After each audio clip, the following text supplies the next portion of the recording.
Hello and welcome to the 21st episode of the Leadership in Construction podcast. I'm your host, Michael, and today we are joined by the absolutely fantastic Jonny Thorns. So, Jonny, welcome to the show. Thank you. Thanks for having me. No, it's an absolute pleasure. And I sort of consider this as talking to the dark side of construction. You're an architect, and I'm a civil engineer. Let's get into that, But sometimes we don't all see eye to eye in terms of architecture and civil engineering. But all our lives, we all work in the same industry, and this is all about leadership in construction. So it's great. It's an absolute pleasure to have yourself on the show, a different perspective on leadership and the construction industry. So I'm really excited about talking to you about leadership and particularly mentorship. So what I want to do is offer you to just give us a bit of background behind yourself, how you got into the construction industry and architecture, what was it that led you into this route, and sort of things what you're currently doing now in terms of your involvement with REBA and University of Lincoln. My name is Jonathan Thorns. I'm an associate architect at B Design.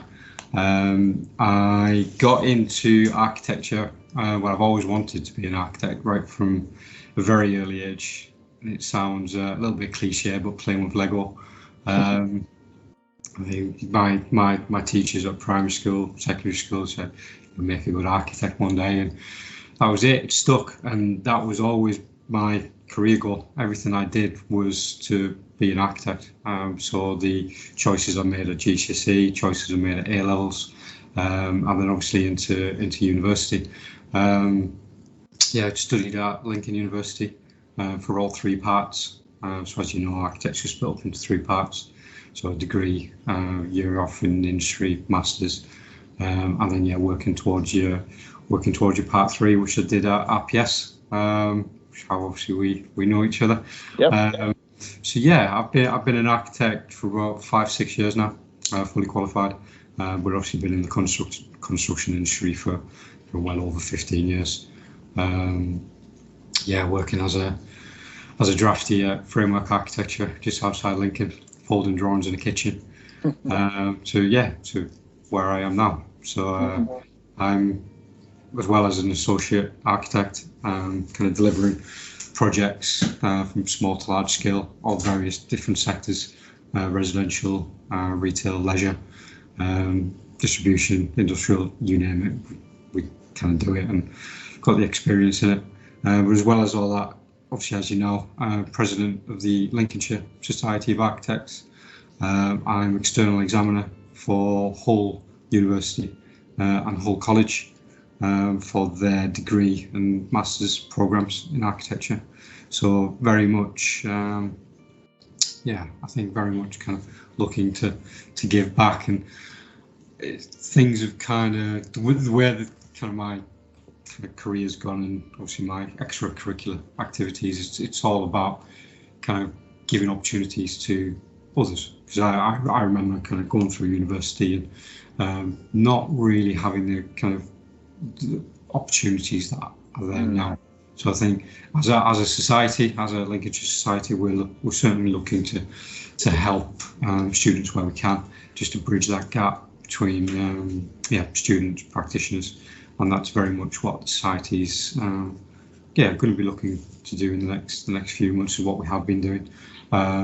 We do a lot of kind of mentoring events. We do a Beat the Architect competition, which goes back to my early days of building buildings in Lego. It's very much looking to that community engagement, which I think is really beneficial. And there's kind of personal satisfaction. Thank you for that. It's I think it's an amazing sort of thing to sort of hear that right from a early age, this is sort of the route that you sort of fell in love with from sort of building Lego, and I'm sure most people can relate to that sort of the love of building Lego. I think my son has got tons of Lego, and I think I probably just enjoy building it for him, really, so that he can play with it. But as an engineer, similarly, playing with things like Meccano and Lego, things like that, that's the sort of stuff that got me interested in. In fact, I actually remember when I was a child, really young, I said to my dad I wanted to be an architect, and he probably gave me a little bit of discouragement in that I didn't have the sort of mathematical skills necessary to be an architect. So I think that's a misconception for architects. I got told, like I say, my choices at college were you must do physics, you must do maths, and which I did, but obviously not kind of discounting the creative side. So I did obviously graphics and art, and did foundation art, which helped me prepare for uni. But when I got to Lincoln University, the first piece of work we had to do was design a theatre for Romeo and Juliet. So kind of maths and physics just went out the window. It was an art and design based course. Yeah. So yeah, there's lots of misconceptions really, and I think I'm here, the society's here, and if people have got questions, I mean, we do I get involved in the RIBA mentoring scheme, which piloted in at Lincoln University, and now has become kind of a national programme, which is fantastic, and that gives the opportunities for students to ask questions to practitioners. And get a flavour for office life, and I tend to give work experience to these students, so kind of offering a full day, set them a brief in the morning, and kind of almost crit them at night. So yeah, it's giving back. It's giving back. Yeah, I think that's really important, especially for when I got to the end of my A levels and I decided to go into civil engineering as a draftsperson. I didn't have a clue of what that was. In fact, actually, even I don't think people wanted me to be an architect. I really don't think, because my dad discouraged me. And then I went for my interview at RPS, and I said to the then director in my interview that I wanted to do architecture. And I think he looked up from my CV and says, "No, you'll do engineering," and that was it. Set me on the path for life as an engineer, and then I was put into the aviation team. It's what I've loved and been involved in my whole career. So it's amazing how the sort of I definitely wanted to be an architect, and was told no, I was going to be an engineer, and I don't know quite why that was, but it's interesting that you say that you need maths and your physics to be an architect, which in part is important. But you're right. That from my perspective, I saw it as much of arts and concepts. I saw a lot about that really, and sort of similar to sort of civil engineering or any engineering in general. A lot of people would say that you need a lot of maths, a lot of physics, some mechanics, which is true. But they actually forget some of the time, as engineers, particularly in my role, I'm a designer, and how often I look at calculations and formulas is very few, actually. I'm probably looking at more design, and very much like what an architect does in terms of space planning, safety, and also aesthetics as well. As much as we love our concrete as civil engineers and structural engineers, we do want things to also look appealing for the people that are going to be using our things. So there are a lot of misconceptions. So getting involved early is really important, and understanding what architecture is, because there's a whole lot more to it than just drawings. It's looking at, you'll be able to tell me thermal and acoustics and all sorts of stuff. Buildability. I think it's important to, because you've said, you're quite right. It's like we're in the same industry, we're different disciplines, but yet the end goal is the same. It's like we want spaces to be nice, and we want space to feel designed and considered. And it's the same for kind of M&E, structural, civil. We're all focused on that one goal. So it's all about collaboration. And I think that comes into leadership as well. It's like, I know you're going to ask me a question later on about the most important aspect of leadership, but it is. I feel it is that it's collaboration, but it's learning from below. Not just learning from above, but it's learning from below as well. It's trusting the people underneath you and almost empowering them for them to make decisions. It's I forget the quote, but I think it was Steve Jobs. It was a really nice quote, and I always forget it, but I always remember there is a quote, and it's kind of learning from the people below you. It's about that in kind of empowerment. To build that level of trust. I think that's an important aspect of leadership, and we're all learning. We're always learning. I say it comes back to the maths and physics element. I don't use maths and physics every day, but the fact that if something comes up you know where the answer is, or you know how to find it. You know the person to ask. So it's about that kind of honesty and integrity, and it's always stayed with me from when I was in part 3.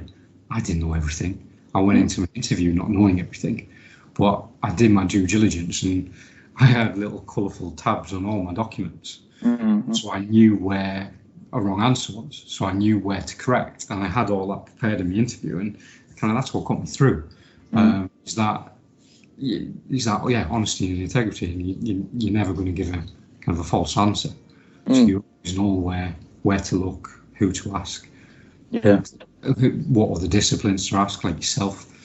So yeah, it's all about that kind of communication, collaboration, and there's a lot of things I can sort of add to that as well. But exactly what you're saying about not knowing the answer, or not knowing exactly all the technicalities around physics and stuff like that.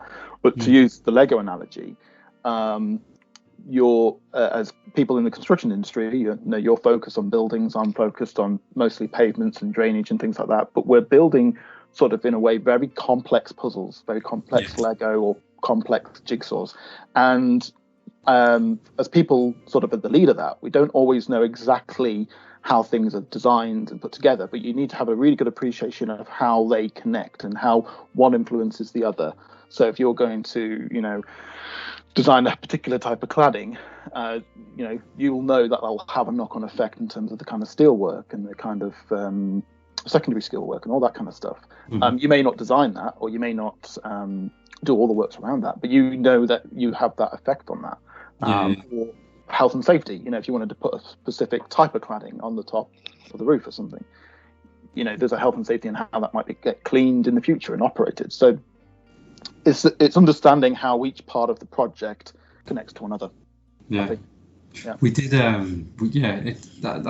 really like that kind of analogy with kind of the Lego and the puzzle pieces, because we got invited to be in this kind of local initiative. It's called Together for Newark.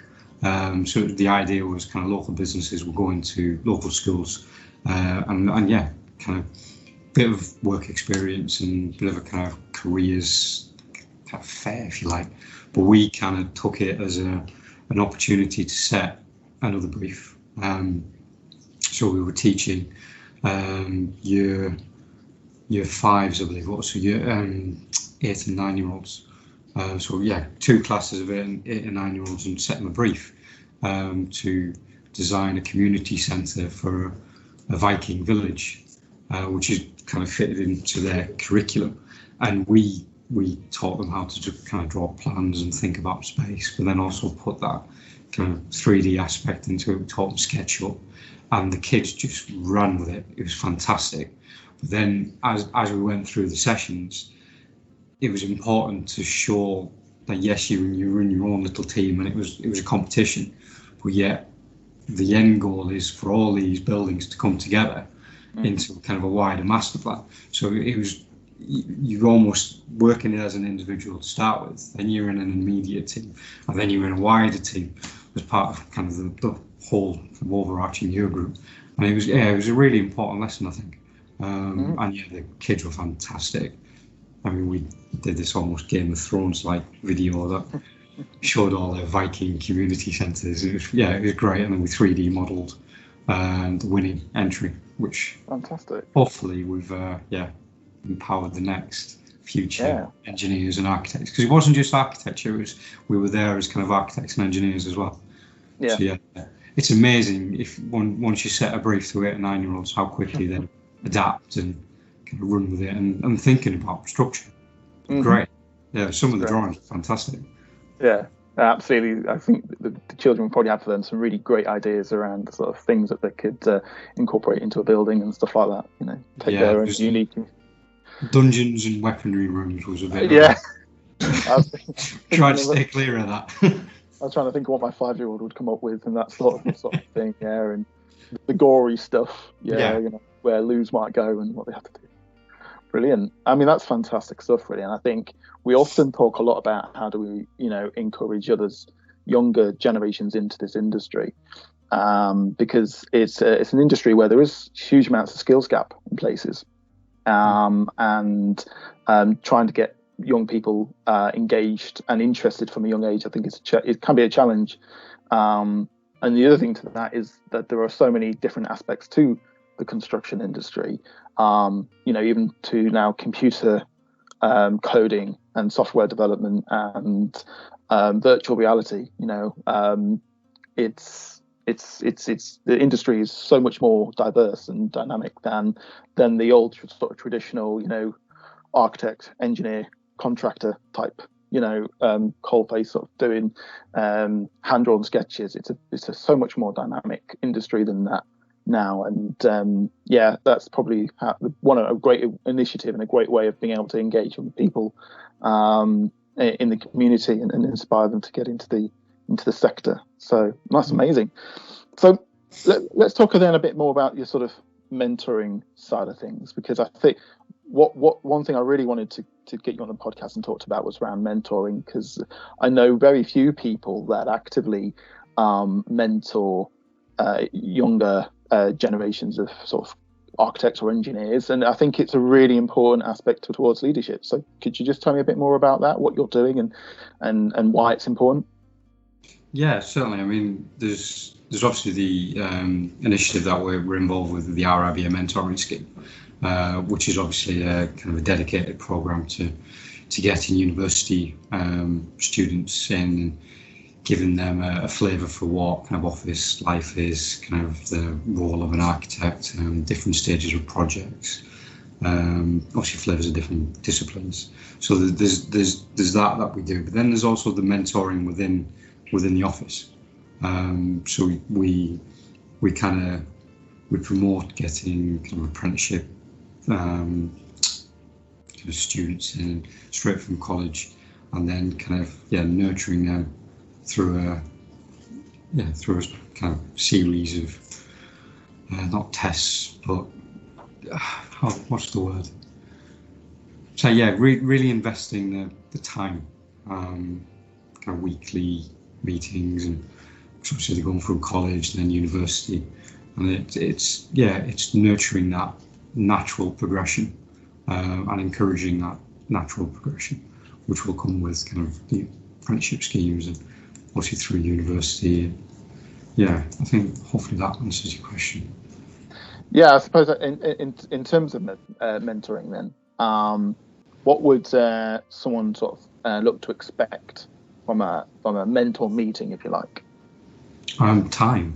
I think investing the time, letting it overrun, keeping it informal. Like you said earlier, kind of an important aspect of leadership is learning from below, and it's encouraging that responsibility and that excitement around what you're going to be doing for the rest of your career. So you've got to find that kind of that excitement, what makes you tick, and every architect's different, every engineer is different, and every student that we get is different. So it's finding what excites them and kind of what's going to drive them. So as you know, we tend to get really high-end students and really capable students, but they tend to go off in different tangents of what they want their focus to be. And sometimes architects go over to the technician side and technicians come over to the architectural side, wouldn't be more creative. So it's knowing how to nurture that. It's never going to be a straight line, that career path. It's going to go off in different tangents, and it's about nurturing that and investing the time to get the best out of people. Do you think you talk a lot about time, and I think that's the key thing. A lot of people say I ain't got time to sort of spend one-on-one time with individuals. What would you say to that? There's always time. You make time. You've taken on a kind of a student. They're not. I mean, even when you get students out of university, they are not expected to know everything. They're not. You want somebody to kind of come in and yes, have that enthusiasm, but you've got to invest the time into into nurturing these students, either from college, from university, or even masters.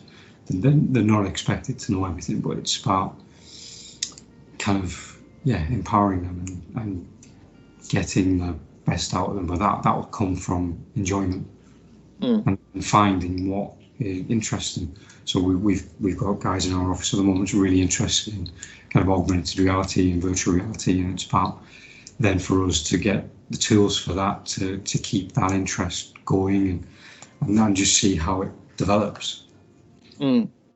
Yeah, because you sort of briefly mentioned that you sort of wanting to give back and help and mentor people sort of came out of I suppose a bit of lack of mentorship for you as you were sort of going through student and graduate to architect. Is that fair to say? I think there was always I always had strong mentors at university. People I look up to and still look up to within the profession. I'm not going to mention them by now, but I think certainly my masters, my tutor was absolutely fantastic and really got the best out of me. But what I felt was the overarching course didn't really offer us a lot of opportunities coming to the end of the course. So obviously, as a student coming towards kind of that final year, you're completely engaged in your project, and your focus is getting everything done and finishing to obviously a high standard. Then once that finishes, it almost felt like you'd wake up the next day and panic, like, what do I do next? And yes, there was end of year shows, but that wasn't necessarily publicised enough for us, I don't think, to get local practices to those events, which is why now, as a president of the society, we're engaged with the university and we're looking to get an LSA award for kind of one to watch sort of thing, but being involved in that end of year exhibition where we'll invite local practices and encouraging them to go and kind of meet the students, or even having a separate exhibition like where it is just purely for students and practitioners. Which I know I've been talking to one of the course leaders on that.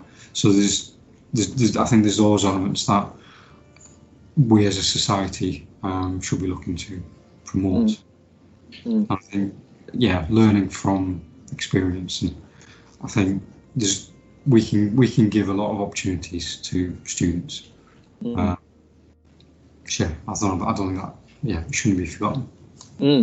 I mean, absolutely. I think when I was going through my professional qualifications as an engineer, I had a really great mentor as well.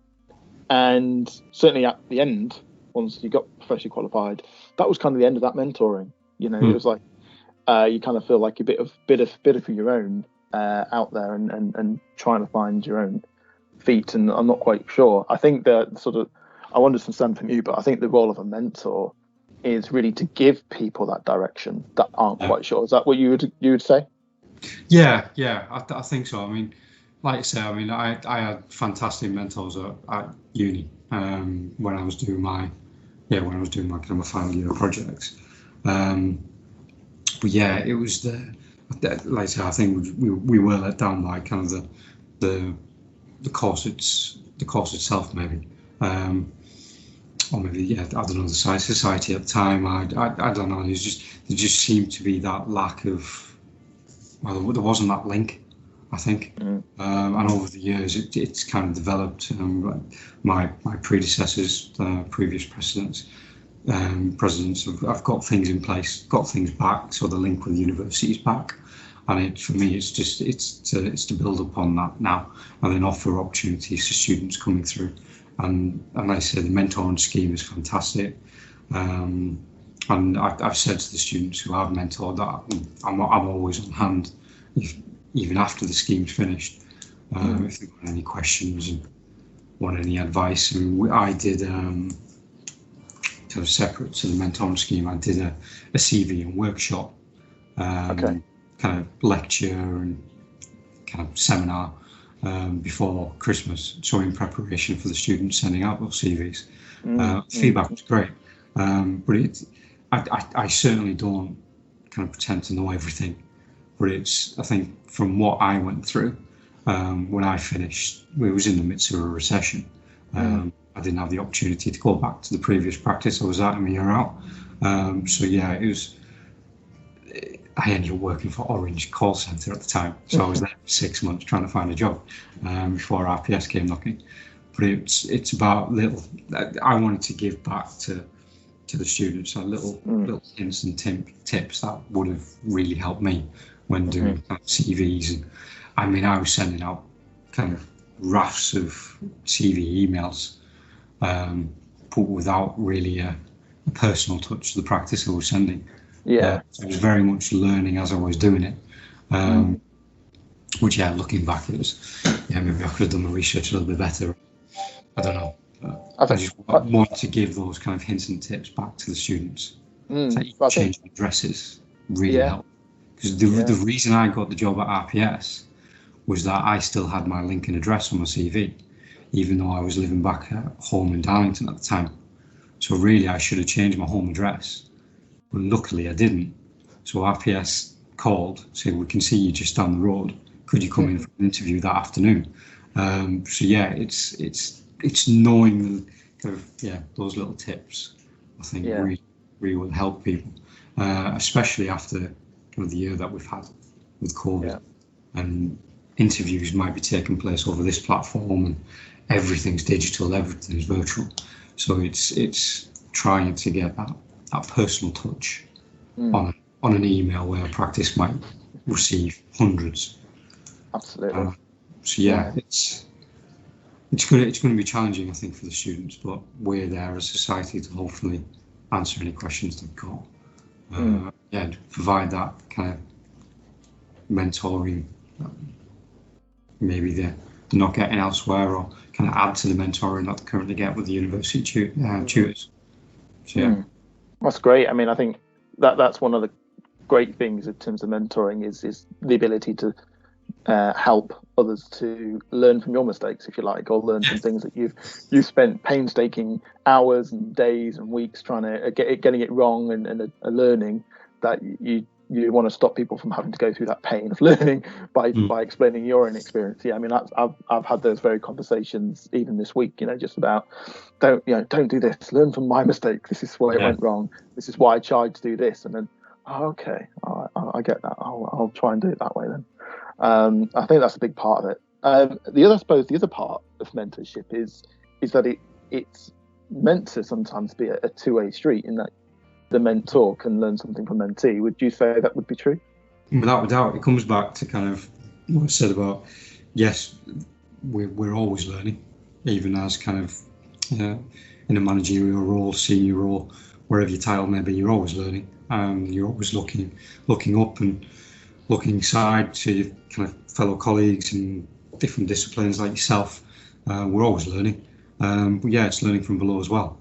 So if someone comes with a kind of fantastic idea, it's about kind of allowing that to grow. And yeah, it's about getting the best out of people. So it's giving them the trust that you trust their judgment, and it'll help with their kind of responsibility, development, and becoming leaders of themselves. And their idea might be a good one, it might be a mistake, but then they've got that experience like we've been through, and you learn from your mistakes and you pass that down. So yeah, it's always learning from below. Yeah, no, that's great. So I'm going to have to unfortunately bring this podcast to a sort of slow wrap, but want to start off by sort of saying thank you ever so much for your time. It's invaluable to be able to speak to you and learn from your take on leadership and mentorship. And as you mentioned before, what I wanted to ask was, as a sort of closing question, is what do you think is the most important aspect of leadership? I was going to say something really witty and just put one word, but no, it's the ability to collaborate, I think. and it's not just kind of collaboration in the sense of an architect working with a civil engineer. It's about that architect having his internal team, his office, yourself with your office, your team, and yeah, it's allowing the guys beneath you to flourish. So it's learning from above and learning from below. We're always learning, and it's about, if you don't know something, it's about knowing who to ask and where to find it. So yeah, hopefully that answers your question. Yeah, no, cooperation. I think in a way as well is quite a difficult thing, because sometimes we have a little bit of knowledge, we want to kind of hold on to that rather than share it. But that's counterproductive, isn't it? It is. I mean, I've had times where I've kept everything to myself, and if you have ideas, you keep things to yourself, and I'm doing this, and sometimes I've been my own worst enemy, not really sharing the workload, and it does have a kind of detriment to your mental health and well-being. And I think it's learning from that mistake. I've been through that. I've learned from that, and now it's about kind of sharing and empowering and letting the guys beneath you to just run with it and go with it, coming up with new ideas, and absolutely. So thank you ever so much for your time, Johnny. It's been an absolute pleasure to hear about your take. You're doing some great stuff with University of Lincoln and the Society. So keep doing what you're doing, I guess, and thank you again. Yeah, thanks, Mike.